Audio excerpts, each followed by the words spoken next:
The intense heat of the sun provides the energy that we need to live on our planet. While some greenhouse gas absorption is essential to the continuation of life, excessive warming is currently in progress.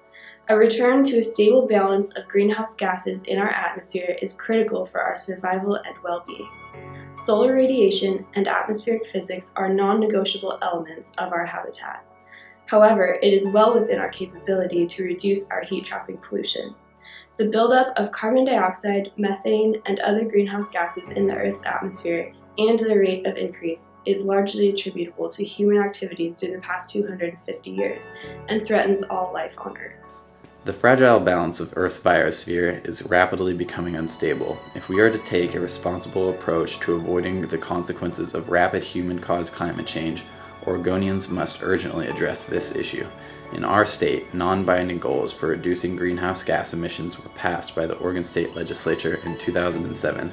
Current forecasts show that Oregon will not meet these goals and indicate that strong legislation is needed right away. Agriculture in Oregon was begun by Native Americans long before the Lewis and Clark expedition. Today, it is a vital sector of the economy and provides employment in a wide range of foods and other products for regional, national, and international trade. Climate change is affecting Oregon's farming, ranching, forestry, aquaculture, tourism, recreation, and sport and commercial fishing.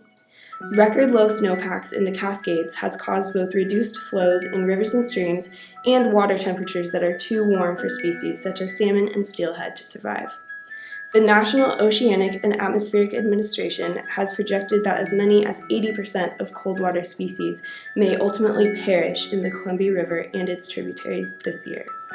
Overly warm summertime temperatures create stressful conditions for marine organisms in intertidal zones, which depletes the food chain.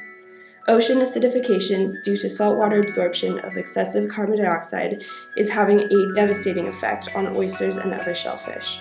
The oceans absorb about 26% of human-generated greenhouse gas, or about 22 million tons every day. This process creates carbonic acid that prevents oyster larvae from growing shells. Fundamental changes in seawater chemistry leads to depletion of food sources for aquatic animals and can lead to a cascading ecological collapse. Ocean fish species that were once common along our coast are moving north. Other climate change impacts on Oregon may include coastal and river flooding from sea level rise, reduced hydroelectric generation, depleted wetlands, increased bark and ambrosia beetle infestations in our forests, and increased pressure on fish, shellfish, migratory birds, marine mammals, and many other wildlife species. We need to look at what we have and what we stand to lose. Oregon's natural wonders and wildlands are at risk. The economy is at risk. And according to the Centers for Disease Control and Prevention, the unprecedented health threats that we face from the changing climate include increased respiratory and cardiovascular diseases, injuries and premature deaths related to extreme weather events, changes in the prevalence and geographical distribution of foodborne, waterborne, and other infectious diseases, increases in pest-borne pathogens, and threats to mental health. Children, the elderly, those with existing health conditions, pregnant women, and low-income communities are most at risk. Longer allergen seasons, temperature extremes, and smoke exposure are all contributors. Wildfire smoke contains particulate matter, carbon monoxide, nitrogen oxide, and various volatile organic compounds.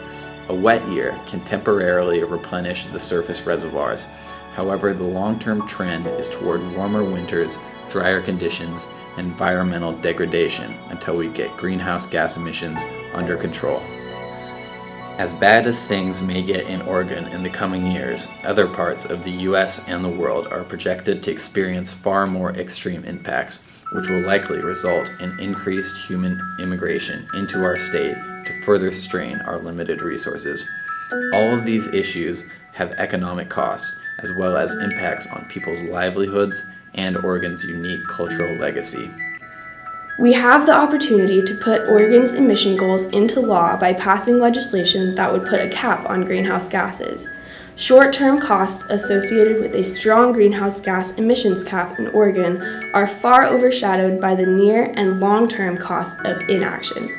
In 2007, California passed legislation capping its greenhouse gas emissions, and after its implementation, the state has seen reduced emissions, an improved economy, and more employment. They are also better positioned to reap the increased investment benefits associated with innovation and a renewable energy future.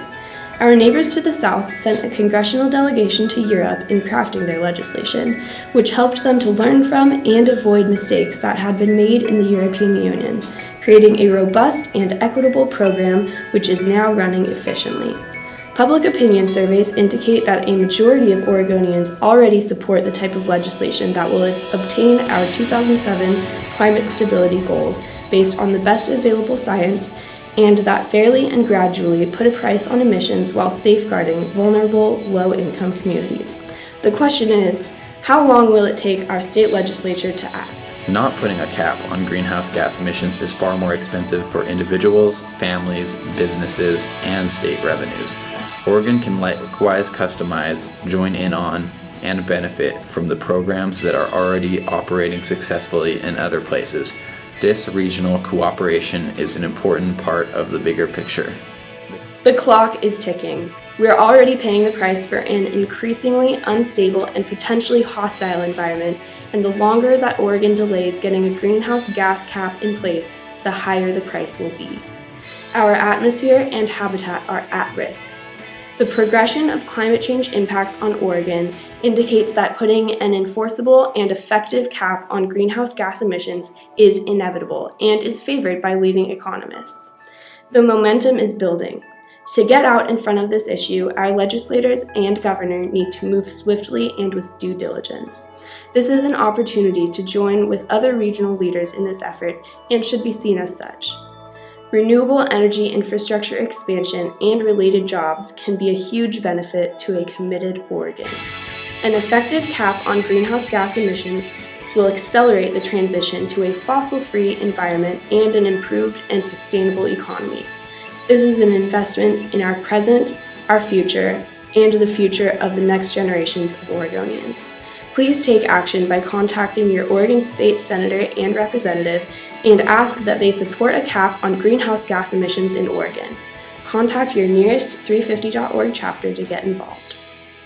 We need to look at what we have and what we stand to lose.